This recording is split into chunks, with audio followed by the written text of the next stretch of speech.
see everything. Honestly, those panels, everything since the second Comic-Con we were at, have been kind of highlights of my year. And I know this will be the case, when I look back on the totality of the Fringe experience, those panels are going to be some of my fondest memories, because it's just such a rare thing to be able to have that interplay and that reaction with the people who are enjoying the work that you're doing while you're doing it. It's a rare and beautiful thing. And the standing ovation at the very end. But the standing ovation was awesome. I will never turn down a standing ovation. But to just be in a room where there's that much passion and joy, frankly. I mean, there was a lot of tears today, but everybody in there's having a good time and they're enjoying themselves. And the people who bother to sleep out overnight to get into a panel, they give a shit. And it's not easy to get people to give a shit. And we spend our entire lives and careers trying to convince many fewer people than that to care about what we're doing. And so to have that response is just, thank you. It's just awesome. It's pretty interesting actually getting to come back where you don't have to be secure for a while versus, beginning of the seasons are always kind of gone. Now you're going to be in the big first action. Yeah, I sure hope so.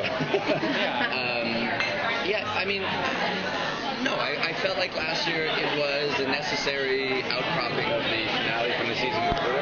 So that all made sense to me. And the extra vacation didn't hurt either. So, I think our story has gone in the directions that our story has gone, and it is what it is. So this year I'm in the beginning of the season, last year I wasn't, but it didn't freak me out that I wasn't there. It felt like a necessary step for the show to be taken. That being said, it's really nice.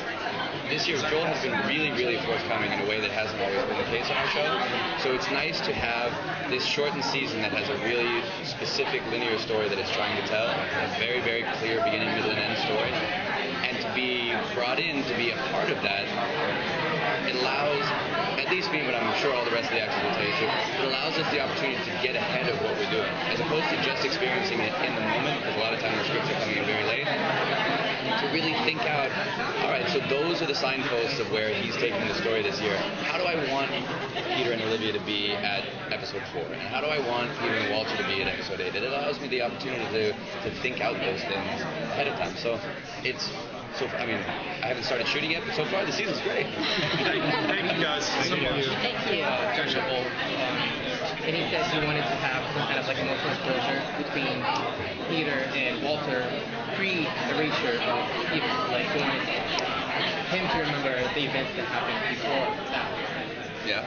So can you expand on that, like as a person? Can I expand on, don't mean to be a dick, but can I expand on John's desire to have... You mentioned that for you as an actor, that's what you want to capture. I don't know about the pre-disappearing, but I certainly want...